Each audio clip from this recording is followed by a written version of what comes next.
Buenos días a todos, bienvenidos al coloquio virtual de Ciencia de Datos. Tenemos el gusto hoy de tener con nosotros al doctor Carlos Minuti Rodríguez, presentando un modelo híbrido para la predicción de la concentración de contaminantes atmosféricos basados en técnicas estadísticas de Machine Learning.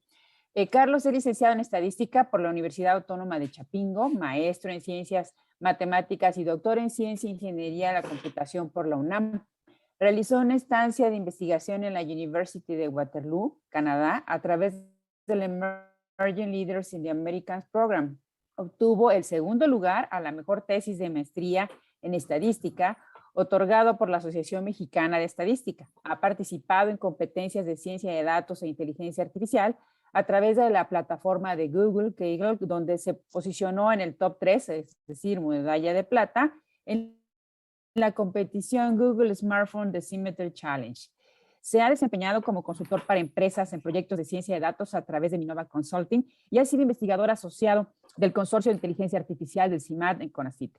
Actualmente es investigador asociado en el Instituto Politécnico Nacional en PITA, con un proyecto en el cual se modela la predicción de riesgo y trazabilidad de diferentes enfermedades. Además, cuenta con publicaciones y conferencias internacionales en las áreas de problemas inversos, ciencia de datos, inteligencia artificial y cómputo científico. Muchísimas gracias, Carlos, por estar con nosotros. Adelante, te cedo la palabra. Muchas gracias por la presentación. Bueno, pues yo creo que podemos comenzar. Voy a hablar un poco de la idea del proyecto. La idea básicamente surge, existe un sistema de los contaminantes en la Ciudad de México, pero este sistema solo hace pronóstico a 24 horas a futuro. Y bueno, parece que es un sistema desarrollado montando todas las ecuaciones dinámicas, mucho más complejo, pero también puede predecir diagnósticos a nivel de zona y a nivel de hora. Quería ver si es posible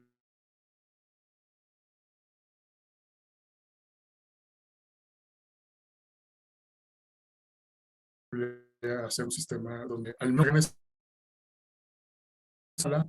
cuando bajan determinados mínimos. La idea es también, como la Ciudad de México está en un valle, cómo los factores meteorológicos podrían influir, si es que influyen en la concentración de estos contaminantes. Y bueno, básicamente hacer la prueba.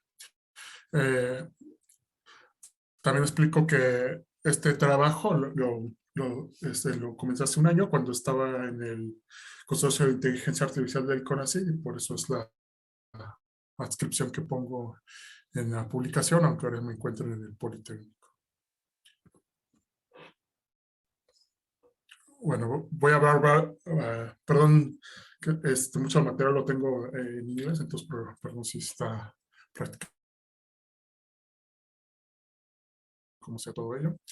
Voy a hablar un poco de lo que es el problema, el estado del arte, más adelante los datos y contaminantes que se probaron. Bueno, básicamente en ciudades muy grandes, como por supuesto lo es la Ciudad de México, existen las partículas menores a 10 y 2.5 micrómetros, y estas, al igual que el ozono, y estas se relacionan generalmente con problemas de salud de los habitantes. Incluso recientemente vi un artículo publicado sobre también lo relacionan con mayor riesgo de función en COVID este mismo año pasado, el año pasado creo que fue publicado. Y bueno, como ya había comentado, la Ciudad de México tiene un sistema de pronósticos,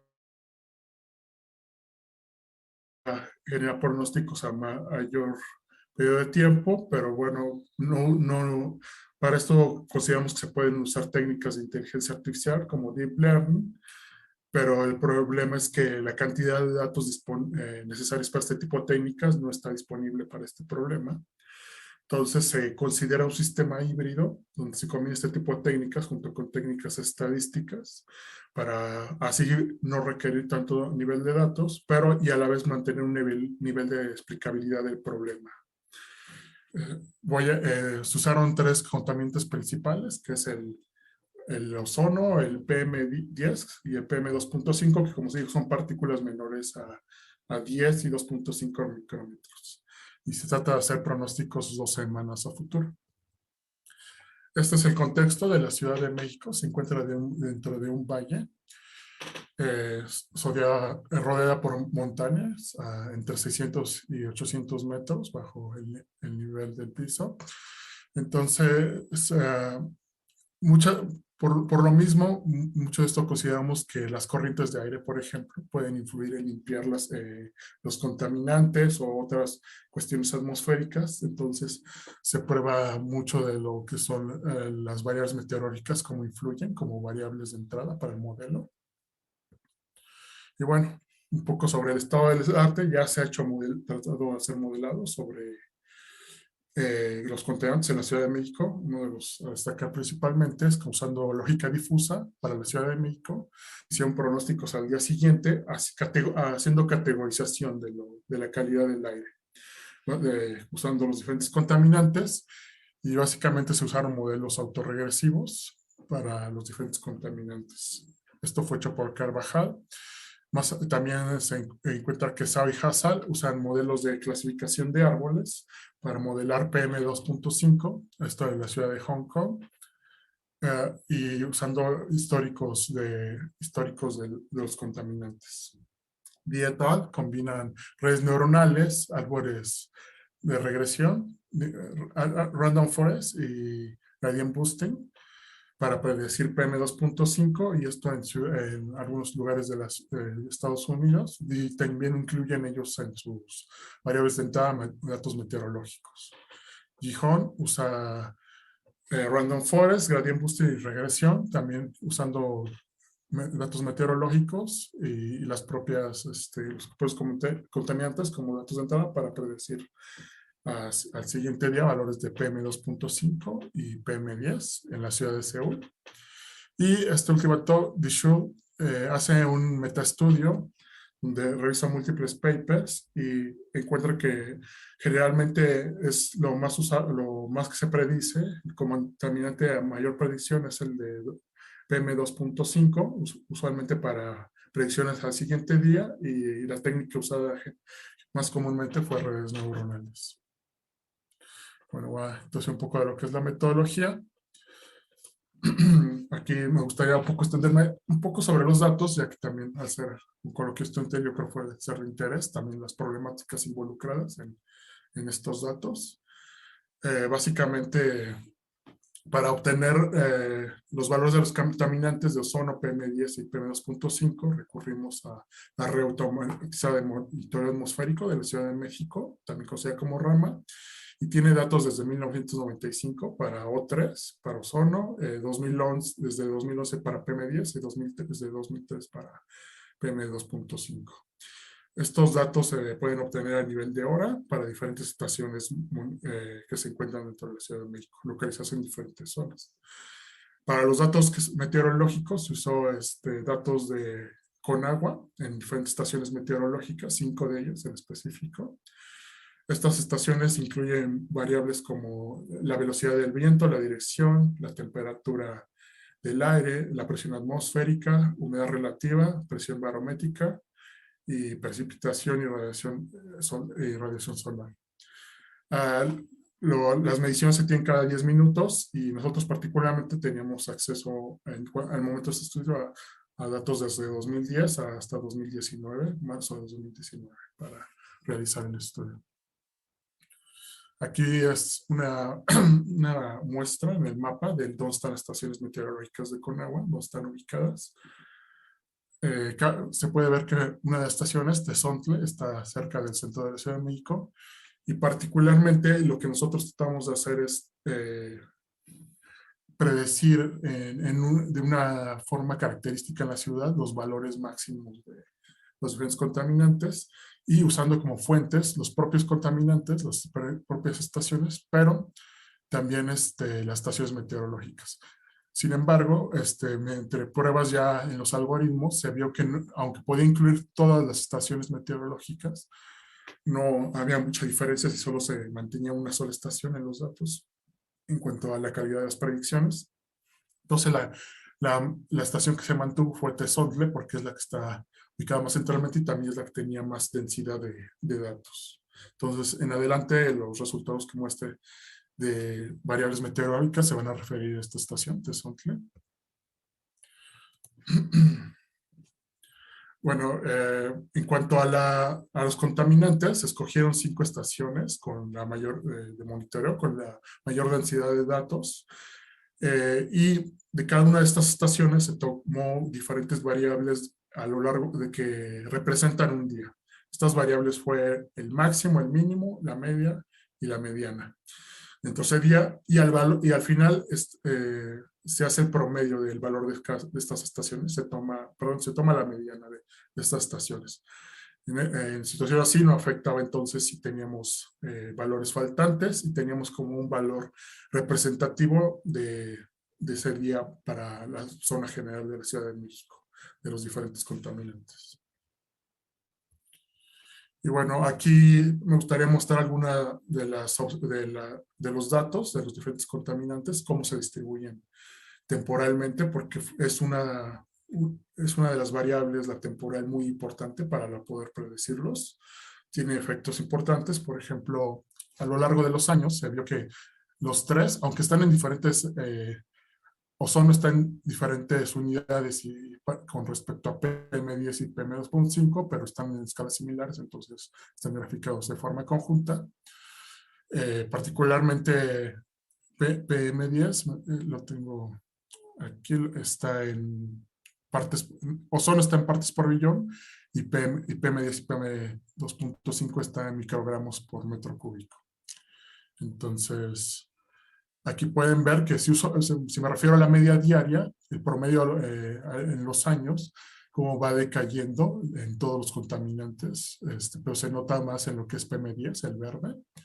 Pero ya cuando me voy al máximo diario, es donde se nota más esta tendencia que decae con respecto a los años, tanto en ozono PM10 y PM2.5, cuando antes no se notaba tanto en los otros dos. Esto es con respecto a los años.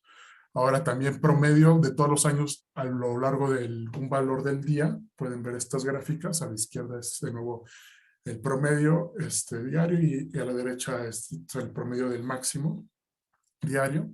Entonces también se ve que existe una tendencia que el día en el que se encuentra va a influir, el día del año, en las presencias de estos contaminantes. Y también se mantiene una tendencia en días cercanos, entonces es muy importante utilizar también estos valores. Y bueno, lo que me gustaría mostrar es que ciertas partes del año influyen mucho, principalmente en valores mínimos, como esta zona media del año, por los días 200. También se observa que hay una tendencia a lo largo del día de la semana, particularmente también de nuevo en lo que es el máximo. Y bueno, aquí como hago a comentar es que cuando existen tendencias en ciclos artificiales, como es el de 7 días, que es generado por las personas, es también indicativo de que la actividad humana tiene una influencia. Entonces aquí vemos que particularmente para PM2.5 y para PM10, la actividad humana tiene una influencia, no tanto para el ozono se mantiene, al menos en el máximo se mantiene, que es el que vamos a trabajar, se mantiene en la línea horizontal. Entonces, para nosotros dos parece que la actividad humana influye bastante, siendo el domingo uno de los días donde menos presencia hay de estos contaminantes. Domingo y lunes. Y bueno, también la hora del día influye en la presencia de los tres contaminantes, estas partículas. Podemos ver cómo cada una tiene un momento de máximo diferente, incluso lo que es PM10 tiene 2 momentos donde tiene pico a lo largo del día. Entonces también es algo que se podría considerar, nada más que como nosotros estamos tratando de predecir el máximo del día, en este caso no se utiliza. Lo que había comentado antes también de que la influencia de la actividad humana para algunas de estas variables, de estos contaminantes, es porque también indica que podríamos y tal vez deberíamos usar datos que relacionen esta actividad humana como variables predictoras, pero este fue un estudio un poco de prueba de concepto para ver qué también se podía hacer con algunas de las variables y la idea es posteriormente, si es posible, ir aumentando el dataset de variables que se utilizan como predictoras y entre ellas podría ser la actividad humana. Y bueno, ya hablando ahora sí de la base de datos, un poco más en resumen, al final se tiene una base de datos uniendo a tanto contaminantes como variables atmosféricas, donde vamos a tener entre las variables predictoras el año, la semana, el mes, por todo esto que les he comentado de la temporalidad, periodos de cuatrimestre, o sea, indicando en qué cuatrimestre de año se encuentra, como una variable 0,1, día del año y día de la semana. Se va a incluir también como variable predictora. El mínimo, el máximo y el promedio guía de los diferentes contaminantes y de las variables meteorológicas también se incluyen como variables predictoras, es decir, no solo el valor, sino se va a incluir también estos valores de mínimo, máximo y promedio. Y esto es importante porque, por ejemplo, la diferencia entre mínimo y máximo nos dará indirectamente en el modelo un rango de la variable y nos va a decir también la variabilidad de algunas de estas variables, tanto ya sean predictoras o no, ya sean también contaminantes o meteorológicas. Entonces, puede ser una fuente importante para el modelo. Y también se incluye las 52 semanas previas para cada semana. Como vimos, el día de la semana es importante. Entonces, si yo, por ejemplo, estoy tratando de predecir para un domingo, incluyo todo el valor de esa semana, de las 52 semanas anteriores, para los domingos, que caían en domingo exactamente, para aumentar la capacidad de predicción. Al final termino con una base de datos de 2.979 registros y 2.563 variables, de las cuales 2.550 son variables predictoras. Y mantengo 13% de estas variables, de estos registros, como un conjunto de validación, que es sobre el que voy a hacer las medidas de que también se comportan mis modelos. Aquí algo muy importante es que como yo quiero medir qué tan buenos son estos modelos estimando extremos, yo estoy al final tratando de predecir el máximo diario dentro de la ciudad de cada contaminante, pero quiero saber cuándo este máximo es muy alto o muy bajo. Entonces, básicamente lo que hago es que este conjunto de validación se escoge aleatoriamente, pero dándole mayor probabilidad de selección, una probabilidad proporcional a los datos extremos, a los datos que se alejan más de la media. Entonces voy a poder hacer validación con datos extremos, o principalmente con datos extremos, que nos va a decir cómo se comportan este tipo de datos, los modelos. También es importante aclarar que el conjunto de validación no se usa en la creación de los modelos, precisamente este propósito del conjunto de validación, para medir los errores de cada uno de los modelos, y que por si es que en alguno de los modelos hay un sobreajuste del modelo, entonces así se evitan problemas de mala predicción de los errores de cada modelo. Como tengo muchas variables, eso es también un problema para alimentar a los modelos.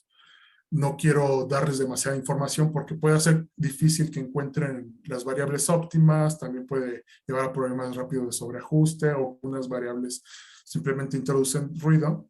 Entonces, en un principio lo que hago es tomar las 1000 variables con mayor correlación con la variable que quiero predecir, con el contaminante que quiero predecir. Esto lo voy a hacer para cada contaminante. No es la correlación de Pearson, es la correlación de Spearman, porque quiero tomar en cuenta estas transformaciones no lineales como logaritmo, que se mantenga la correlación. Entonces, por eso uso la de Spearman. El primer modelo que uso es un modelo de regresión. Lo uso principalmente porque quiero tener un modelo que pueda llamar como que es mi base de predicción.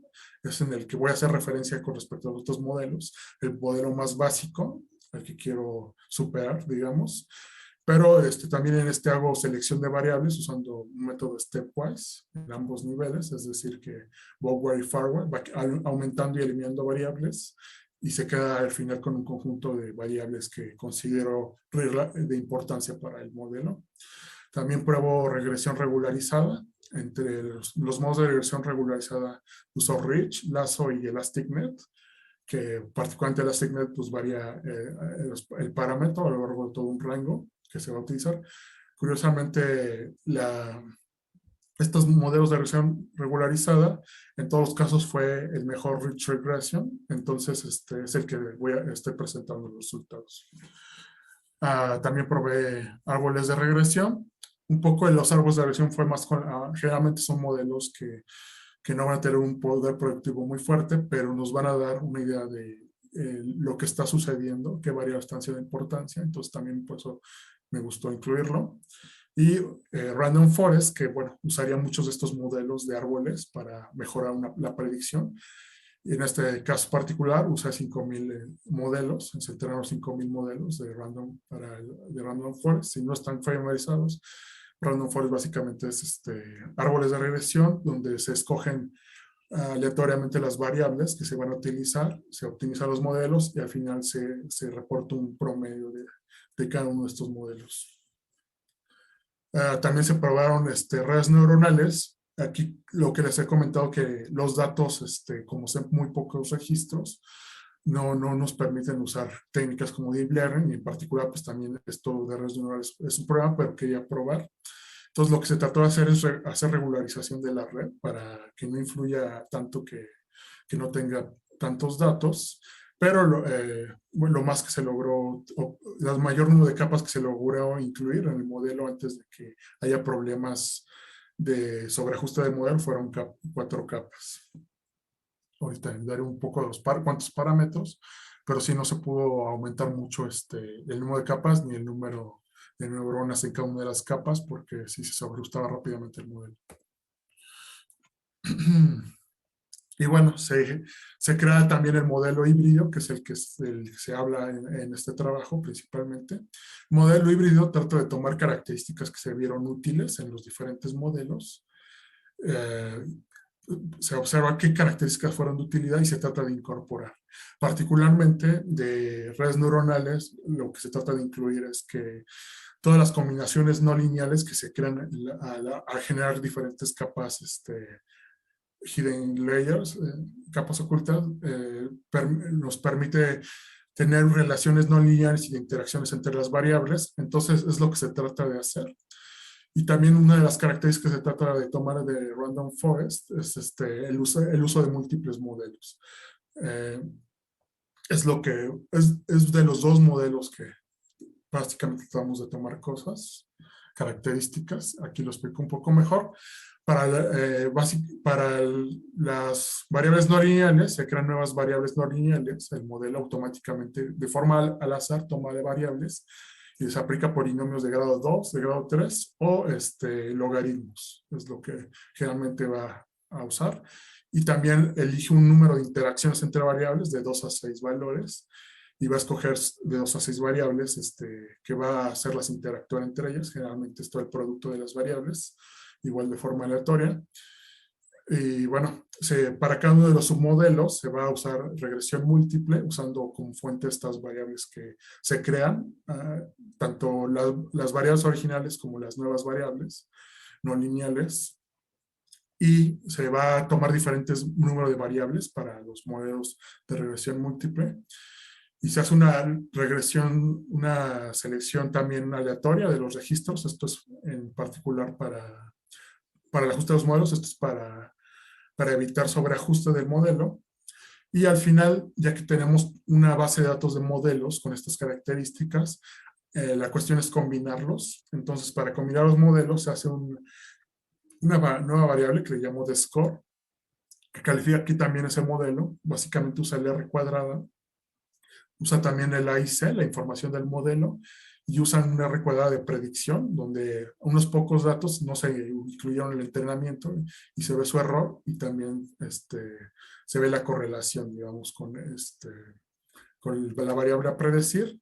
Y todas estas variables, AIC en particular, cuando es menor es mejor, entonces se transforma a que sea mayor y se pone un rango de 0 a 1 y todas estas variables quedan en un valor de 0 a 1 y se hace una combinación lineal de ellas y se toman los pesos que se ven más convenientes para cada una de estas variables. Particularmente AIC es a la que se encontró que es mejor darle mayor peso, pero todas tienen peso en el modelo, en el score final.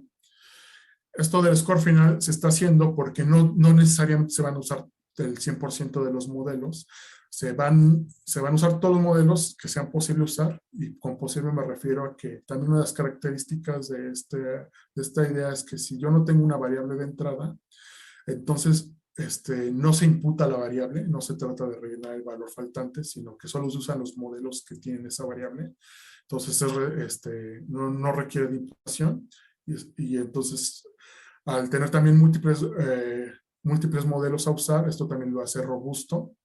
Si hay un error en alguna de las variables de la entrada, no va a haber mucho problema porque se va a suavizar este error con la predicción de los diferentes modelos, pero al final necesito combinar los modelos. Entonces voy a usar este score de los modelos que sí tengo las variables de entrada. Y gracias a esto, a tener múltiples predicciones de cada modelo y múltiples pesos por modelo, también puedo generar una distribución de predicción, digamos como una probabilidad de cuál es el valor máximo que va a ser para ese día, y puedo usar esa probabilidad también para dar un rango si es así que se desea.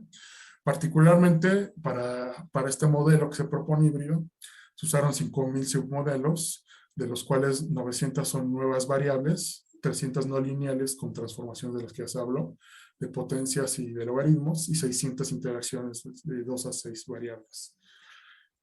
Y los submodelos van a ir de 2 a 350 variables que cada modelo. Bueno, como algunas características, como se había comentado, no es necesario imputar datos, ya que va a tomar los modelos para los que tiene datos. También es robusto por tener múltiples modelos, y entonces un error en una variable de entrada no va a afectar significativamente la predicción. También podemos dar un rango y podemos de un intervalo de predicción. Ahora voy a reportar principalmente los resultados que se obtuvieron para PM10.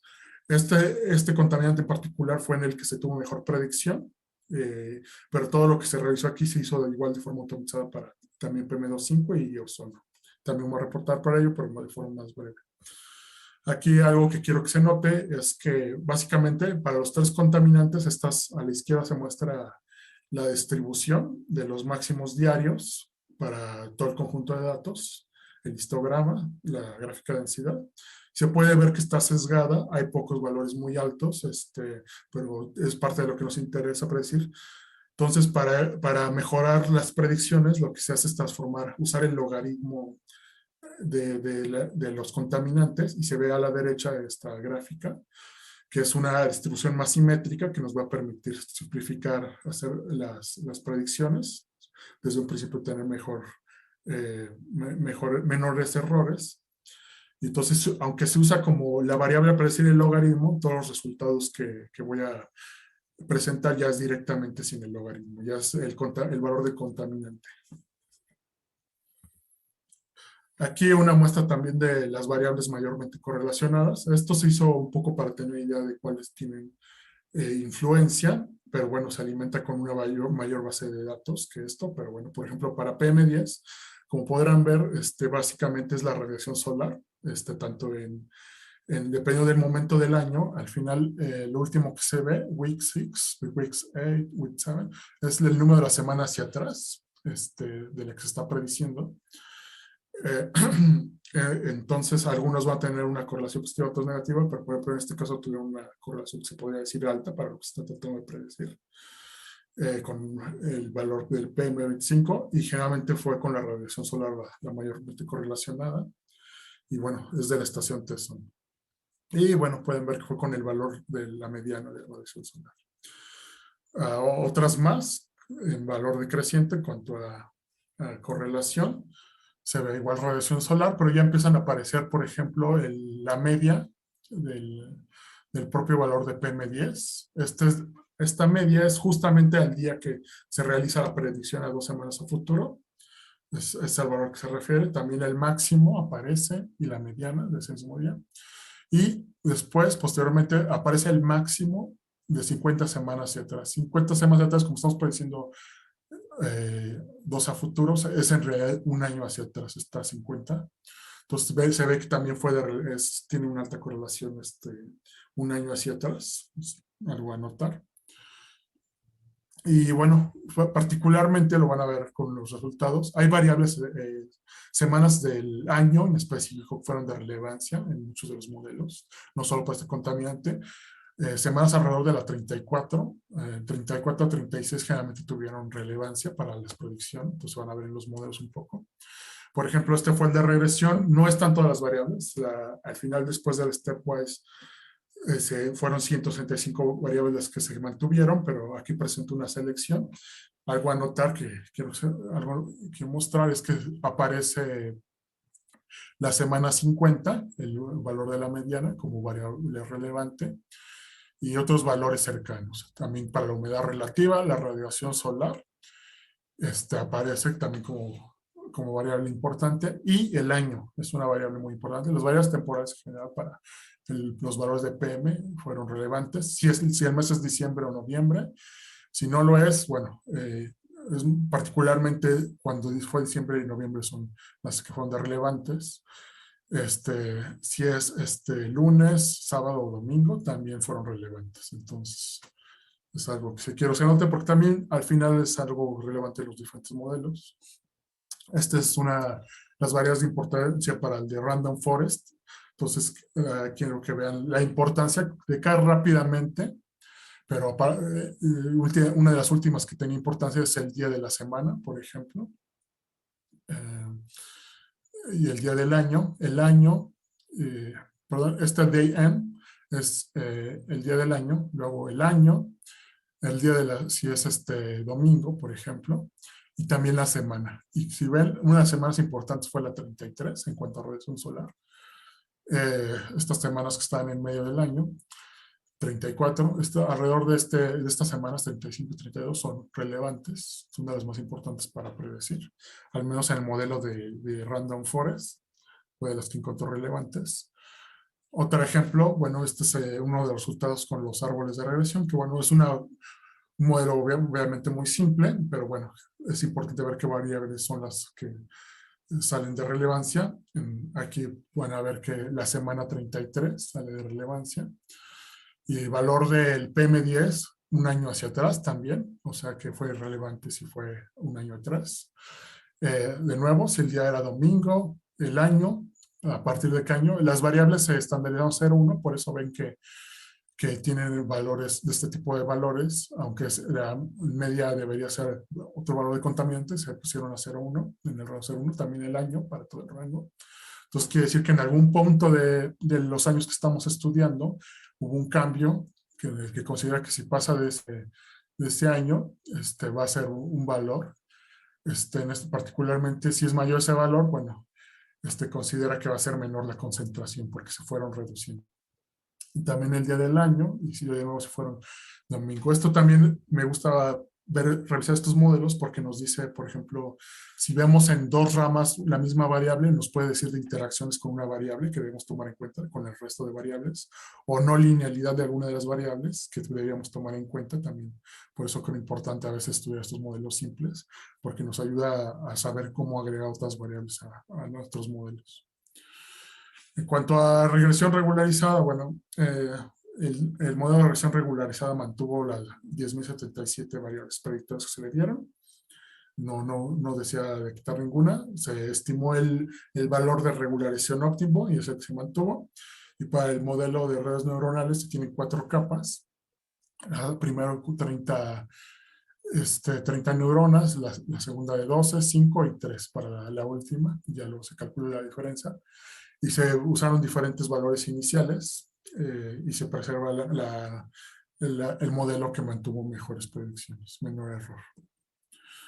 Ahora, para lo que es el modelo híbrido, aquí quería hacer notar que se construyó el número de variables, se tomó de forma de que fuera más probable tener un número de variables alto, menos probable un número bajo. Y como ven, aquí en el score del modelo a la izquierda, eso, como es de esperar, entre más mayor número de variables, se me espera un mejor score del modelo. Entonces, pero al final tenemos también submodelos de estos 5.000 que les comentaba con pocas variables. Pero bueno, la mayoría de estos están con un número alto de variables.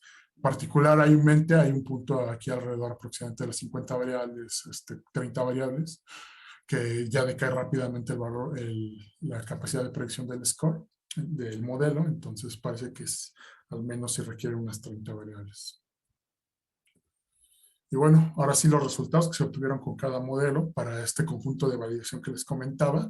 Aquí alrededor están las gráficas de caja que básicamente muestra la distribución de los errores. Son errores relativos, se ponen de 0 a 1, es decir, con respecto a todo el rango del error, cuánto se equivocó de forma proporcional cada modelo. Y bueno, se están organizados con esta caja. La primera línea va a marcar el primer cuartil, la última parte de la caja marca el tercer cuartil, o sea que a lo largo de la caja se encuentra el 55% de los errores. Entonces también nos abre un poco la distribución, la dispersión de los errores y de dónde a dónde van. Y bueno, se puede ver que redes neuronales en este caso se comportó bien, es uno de los que dio menores errores, pero el que dio menor error de todos fue el modelo híbrido, que cumple todas estas características que se comentan. Y a la derecha se muestran estos valores que se usaron para medir estos errores, directamente las concentraciones del contaminante. Y queremos ver que también se comporta con valores extremos. Si se fijan aquí, el ideal sería que fuera una recta de ya X. Entonces aquí el modelo que más genera esos errores es precisamente el modelo híbrido con respecto a los otros, o sea que mejor se ajusta eso. Aquí ya directamente los errores en números, en una tabla. Lo que quiero aquí tal vez mostrar mejor es la probabilidad de errores grandes. Eso sería el tercer cuartil, no necesariamente el máximo, porque el máximo puede tener una variabilidad muy alta, pero el tercer cuartil yo creo es un buen estimador de errores grandes. Y bueno, como lo pueden ver, también el modelo nuevo, el híbrido, CMMLP, es como se llama, es el que reduce significativamente los errores grandes. Aquí de nuevo el que se comportó mejor en errores grandes fue redes neuronales y curiosamente la regresión clásica. Pero bueno, están muy similares. El peor que se comportó, bueno, fue el árbol de regresión. Aquí también del modelo híbrido se pueden obtener una lista de variables que son de relevancia. Y es lo que se muestra en esta diapositiva. Hay unas variables de codificación que muestran lo que se está viendo, qué variables. Aquí en particular, inter se refiere a que es la interacción de 6 variables. Principalmente fueron la de mayor importancia, por ejemplo, fue precipitación, 3 semanas atrás, precipitación 34 semanas atrás, como les había dicho, la media de la precipitación. El valor de PM, 25 semanas atrás y 29 semanas atrás, también la interacción. Todas son productos, son las interacciones. También curiosamente PM2.5, los valores 24 semanas hacia atrás, y los valores de ozono de 39 semanas atrás. La segunda variable, con otra interacción, fue una transformación no lineal de la potencia segunda de la presión barométrica, por ejemplo. Y otra variable de importancia, bueno, muchas de estas, algo que quisiera que vean, es que la mayoría de las variables que aparecen aquí como de relevancia son nuevas en el modelo, o sea, son interacciones o son transformaciones no lineales, son las que fueron más relevantes. Entonces es importante incluirlas en el modelo. Ya más adelante las que no son así, bueno, directamente la presión barométrica son las que aparecieron que eran la variable tal cual era de origen. Es una muestra, por supuesto es más grande la lista. Aquí una muestra de los intervalos de confianza o la predicción de los 5,000 modelos, se genera un histograma.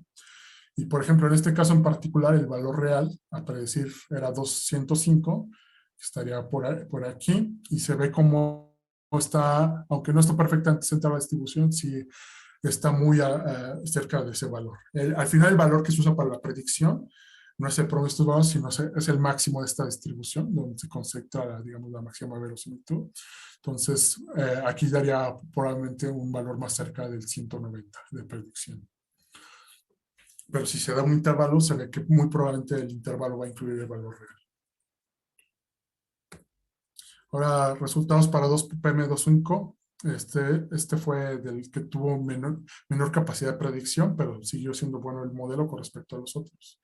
Aquí brevemente, la radiación solar de nuevo fue la más relevante a lo largo de diferentes semanas, pero pueden ver que la correlación bajó significativamente con respecto a que se tenía en P-medias. El otro empezaba en 0.5, aquí es 0.38, la de mayor correlación. Y bueno, hay otras variables, de nuevo, curiosamente, antes de que aparezca PM2.5 aparece el valor de P-medias como predictora, con mayor correlación. Entonces, directamente aquí ya me salto a lo que dio a los errores de los modelos.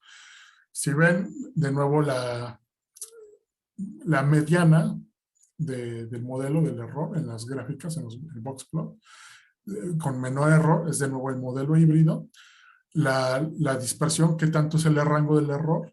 Ya se parece mucho esta vez en los diferentes modelos. Algunos tienen más, otros menos, pero sí son más parecidas, pero sí, sigue siendo el modelo propuesto, el híbrido, el que tiene menores errores. Aquí particularmente, redes neuronales tuvo mayor error en cuanto a la mediana de error. Esto al parecer ver, por cómo se ven las gráficas de VoxPlus, es porque hubo muchos casos con errores grandes. De otra forma hubiera podido ser mejor redes neuronales, pero muchos casos sesgaron el promedio de los errores, entonces la medida de los errores porque hubo varios casos con errores grandes. Aquí, curiosamente, otro de los modelos adecuados para esa regresión. Y bueno, de nuevo a la derecha la gráfica que les había comentado. De nuevo, la gráfica que más cerca a la recta y igual a x es la roja, que corresponde al modelo híbrido. Aquí ya, ahora sí, de nuevo, ya en números. Y bueno, el que tiene menor en el tercer cuartil es el modelo híbrido con respecto a los otros. El segundo sería redes neuronales en cuanto al tercer cuartil. Entonces aquí, bueno, si consideramos el tercer cuartil, redes neuronales fue el segundo mejor. Aquí, como les comentaba, ya no hay tanta diferencia, aunque sí es el mejor modelo híbrido, la diferencia es un poco menor con respecto a cómo se dio en P-medias. Para ozono, bueno, las correlaciones de nuevo empiezan en punto 3, pero, y bueno, es de esperar por fenómenos físicos que generan el ozono, la radiación solar es también muy importante, a diferentes más, y básicamente fue la radiación solar siempre la importante, y otros valores de ozono, a un año atrás, el valor de ozono de un año atrás también fue relevante. Quería mostrar un poco el resultado de regresión, porque aquí particularmente no salió el día de la semana, por ejemplo. Entonces, pues es tal vez de esperar porque influye menos los procesos humanos, la actividad humana en la generación de ozono. Entonces, por eso no salió. Pero bueno, sí sale en radiación solar y valores de otros contaminantes incluso. Ahí habrá probablemente una relación no directa o indirecta. La temperatura del aire y la humedad también fueron relevantes en este modelo. Y los máximos. Bueno, ya lo que es los errores del modelo, de cada modelo, se ve que aquí tuvo una varianza muy grande, redes neuronales, el box plot se abre muy grande, entonces eso mueve mucho la mediana. Otra vez de nuevo el mejor fue el híbrido, y aquí sí se reduce un poco significativamente la varianza con respecto a los otros modelos, la varianza del error. Lo veo directamente en los números. Aquí directamente para el ozono, el tercer cuartil es 0.18 el error, 18% de error, o sea, 75% de los que tienen menor de 18% del error. Contra 30, 26, el segundo mejor en este caso sería Random Forest, Rich, y redes neuronales en este caso fue el que estuvo peor por la alta varianza que tuvo. Pero bueno, aquí de forma significativa el mejor fue el modelo híbrido. Y ya, bueno, como conclusiones, para P-medias fue de los modelos que las variables meteorológicas influyeron bastante, fue de los que tuvo mayor utilidad las variables meteorológicas. El modelo con el que pudimos tener menores predicciones o fue menos significativo fue para P-0.5. y en ozono estaba básicamente dominado por radiación solar, las variables de predicción. El modelo híbrido fue el mejor prediciendo casos extremos en todos los casos. Este modelo pues, podría ser adaptado a otros contaminantes que se tienen en la lista y a otras ciudades también. Y bueno, sería importante por evidencia que se ha visto incluir actividad humana o, por ejemplo, podría ser significativa para el modelo, que es lo que esperamos poder incluir en futuro trabajo. También tal vez la orografía. Zonas tal vez muy bajas de altitud en la Ciudad de México podrían concentrar más algunos contaminantes o zonas específicas. Pues, entonces sería algo importante a probar también. Y bueno, aquí este trabajo lo pueden encontrar en un paper. Aquí está también el código QR si lo quieren consultar. Esto sería todo de lo que tengo que decir de momento. Muchas gracias, Carlos. La plática ha sido muy interesante y completa.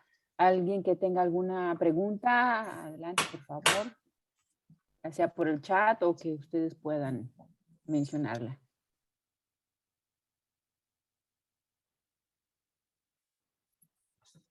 A mí en lo particular, Carlos, me gustaría saber si ustedes están vinculados con alguna autoridad de gobierno que implique que todo este trabajo que se ha hecho se refleje en alguna toma de decisiones, generación de políticas que haga que, bueno, derivado de todas estas predicciones se pueda ir reduciendo los contaminantes.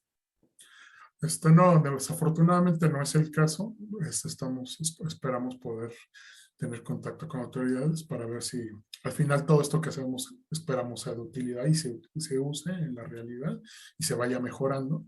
Entonces sí esperamos que se pueda hacer más adelante ambas cosas, irlo mejorando y que sea utilizado el modelo.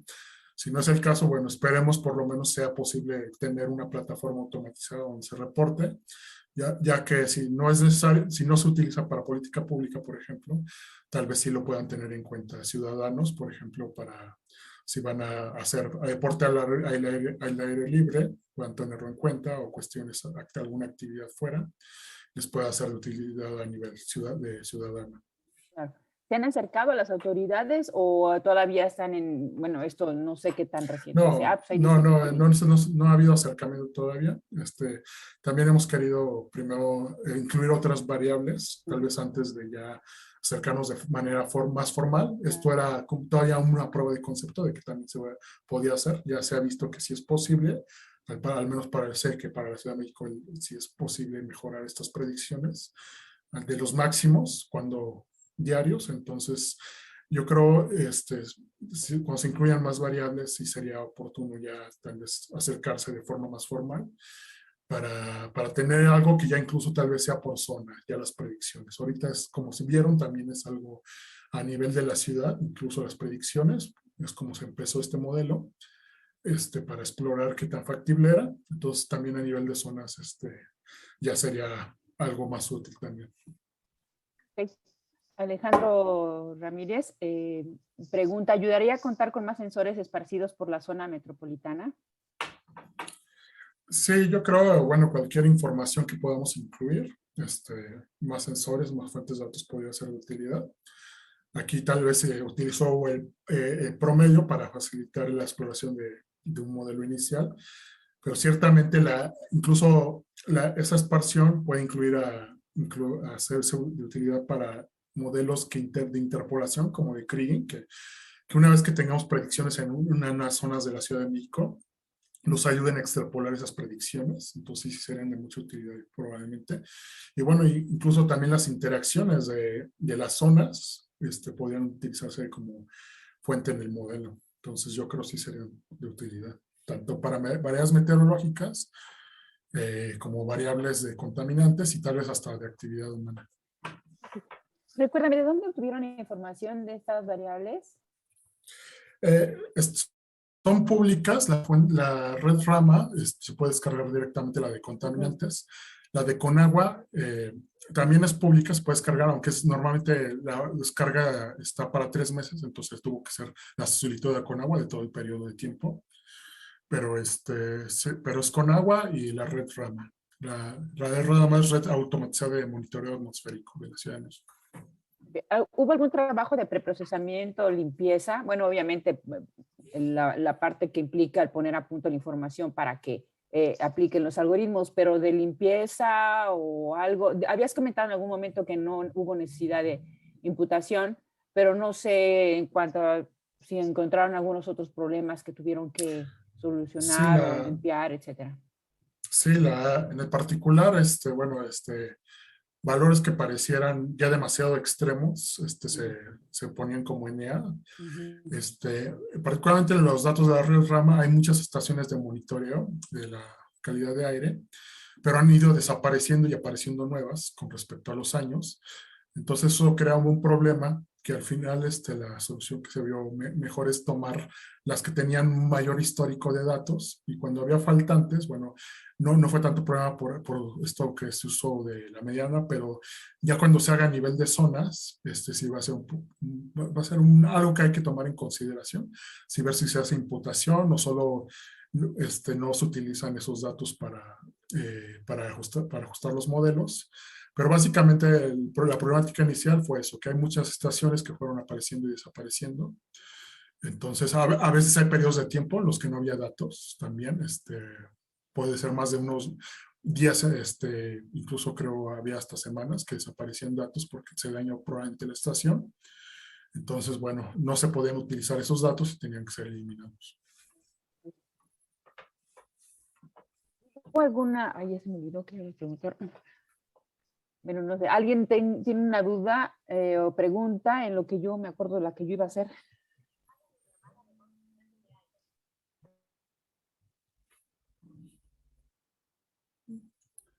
Pues aquí, si alguien levanta la mano. Fernando Santarrita tiene la mano levantada, doctora. Adelante, Carlos. Fernando, perdón. Hola, buenos días. Perdón, no encontré el botón.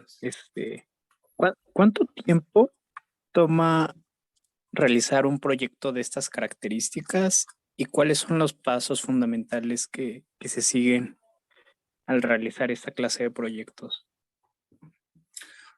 Esto fue un proyecto pensado era un proyecto para el que había recursos de solo 4 meses, entonces se tuvo que desde un principio planear muy exactamente qué se iba a hacer, por eso se decidió muy desde el principio que iba a ser solo el promedio máximo diario de la ciudad, no por zonas, porque es lo que nos iba a dar tiempo. Entonces sí, básicamente fue muy ajustado el tiempo y por eso muchas cosas no se incluyeron, como todo lo que me gustaría incluir de fuentes de información.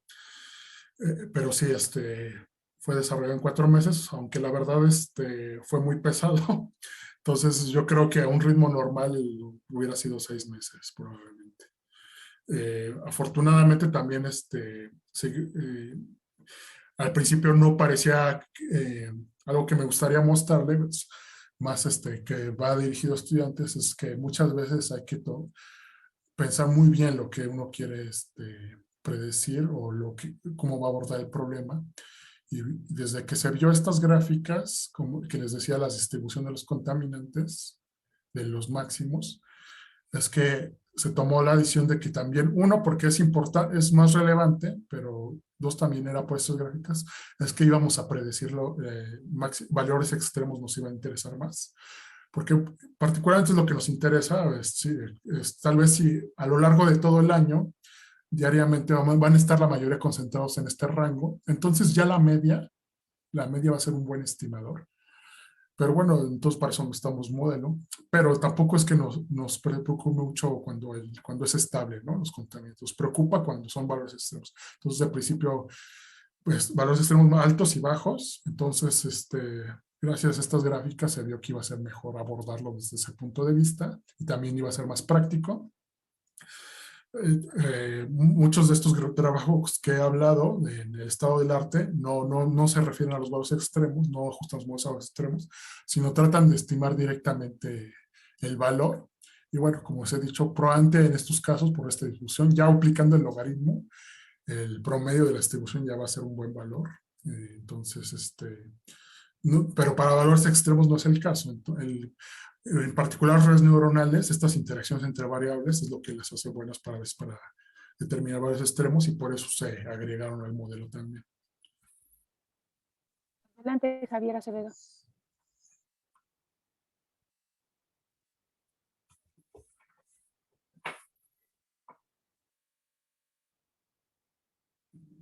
Javier, coméntanos tu duda, por favor.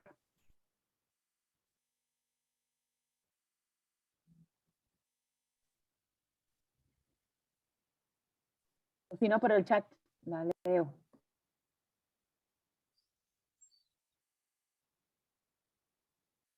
Bueno, mientras yo quería preguntar, ¿cuál fue la serie de situaciones que provocó que pensaran en un modelo híbrido? Básicamente en la literatura se veía que dependiendo de la zona podía cambiar el modelo que era más adecuado, aunque muchos de ellos eran buenos redes neuronales, no era siempre el caso. Por ejemplo, vieron en ozono que no fue el caso del segundo mejor modelo, no era redes neuronales. Entonces, esa era una de las razones, y también porque sí esperaba mucho sobreajuste por la cantidad de datos que teníamos, 2,000, casi 3,000 registros, no es algo que a priori yo esperaría que sea suficiente para una red neuronal con varias capas. Entonces se podía ver que si queríamos las características de no lineales, se iba a tener que incluir en un modelo más clásico. Entonces esa fue la principal razón de hacer el modelo híbrido. Javier, ahora sí podrías formular tu pregunta. Javier Acevedo. Sí, perdón, se desconectó, pero bueno, buenos días. Básicamente es saber o plantear cuál fue la mayor dificultad, ya sea técnica, etcétera, que se te presentó en la elaboración del proyecto y cómo lo resolviste. Gracias. La mayor dificultad fue ver qué características incluir en los diferentes modelos. Básicamente fue prueba-error, que iba ayudando a las predicciones. Y bueno, también mantener fuera de eso el conjunto de datos de validación para no tener al final predicciones que no fueran justas comparadas con los otros modelos. Entonces, sí fue ir tuneando el modelo, qué características le ayudaban. Por ejemplo, el score, cómo lo iba a combinar con estos diferentes variables de los R's cuadrados y el A y C. Por ejemplo, el número de nuevas variables que se iba a incluir, el número de interacciones, todo eso, ese fine tuning que le llaman, ese ajustado fino del modelo fue lo que llevó bastante tiempo. Porque, por ejemplo, si lo incluía directamente, y hice la prueba incluso, ya teniendo el código final, si lo decía sin ese fine tuning, no era un buen modelo, básicamente. Se comportaba muy similar a lo que serían redes neuronales o random forest, pero no lo mejoraba mucho, sino que sí requirió de ajuste. Claro que los otros modelos también se les ajustó, no solo se tomó el valor por defecto, sino a todos se les hizo ese fine tuning. A la regresión regularizada se le ajustó el lambda, a redes neuronales se le estuvo ajustando el número de capas y se le exploró varios puntos iniciales. Y como vieron, regresión también se ajustó las variables de importancia. Entonces a todos se les hizo, pero también particularmente en este modelo híbrido fue mucho más compleja. Okay, muchas gracias. ¿Alguna otra pregunta? Bueno, pues damos por concluida la plática. Muchísimas gracias, doctor Minuti. Le haremos llegar su constancia. Agradecemos muchísimo la plática. Y bueno, pues nos seguimos viendo, seguimos en contacto. Muchísimas gracias. Muchas gracias. Buen día a todos. Hasta luego.